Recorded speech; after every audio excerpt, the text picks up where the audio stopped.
Welcome back to It's Called Living, where we cook from scratch and do some homesteading.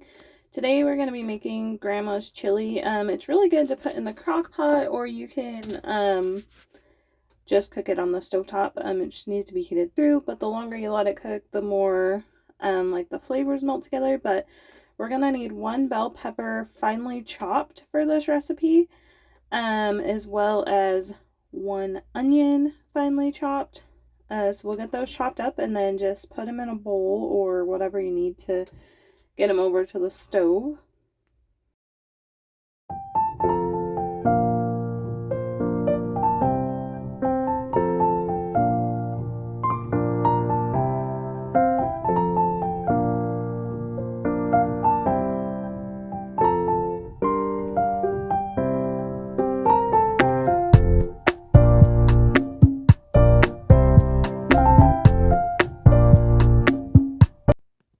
Okay, and then next up you're just going to put a little bit of oil, if you whatever kind of oil you use for cooking.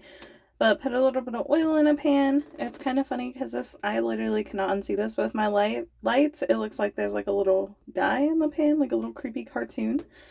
But go ahead and put your veggies in there. You're just gonna stir fry them, or I guess saute them, until they're like nice and soft and translucent, and then we'll add the meat.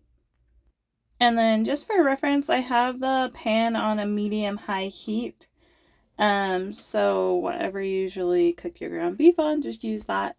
And then we do 1.5 pounds of ground beef. You can get away with 1 pound here. I was going to use the leftover ground beef, but I totally forgot, so we had to use that for something else later in the week. And then you're just going to go ahead and cook it until it is all the way cooked through or browned. And then while this is cooking, I'm going to go ahead and get the beans in the crock pot. You need 3 cups of beans.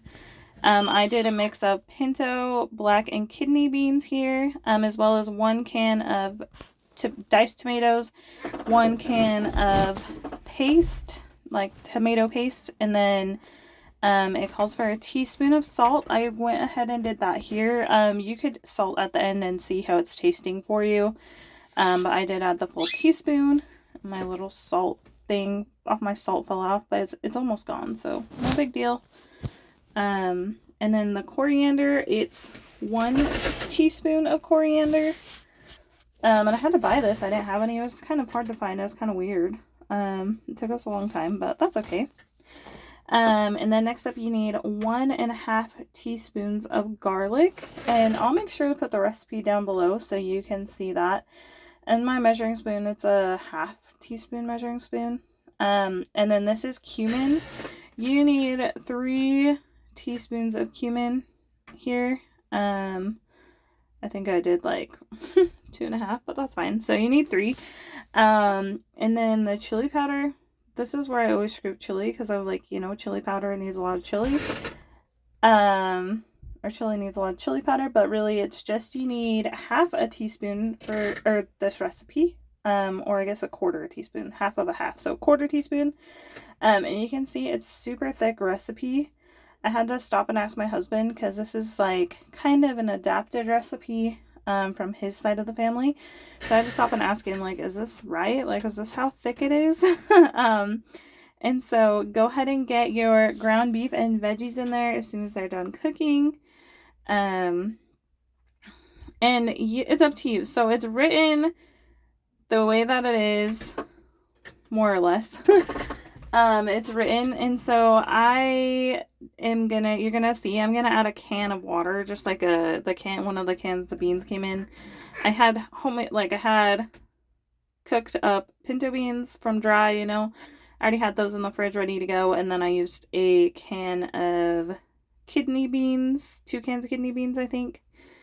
Or a can of kidney beans, can of black beans. I don't know. You just need 3 cups of beans total. It doesn't matter how you get them. Or 3 cans of beans total. I guess it's not the same as cups. But I went ahead and put the water in here because it was like just a little thick for my liking. And then I'll go ahead and put it in the crock pot. Oh yeah, pepper to taste. But go ahead and put it in the crock pot or heat through over the stove for maybe 20 minutes. The crock pot I did on low for maybe 3 or 4 hours. So it just needs to be cooked through so all those flavors can melt together. And this was really the best chili. So we hope you come to see us again. Thanks for watching.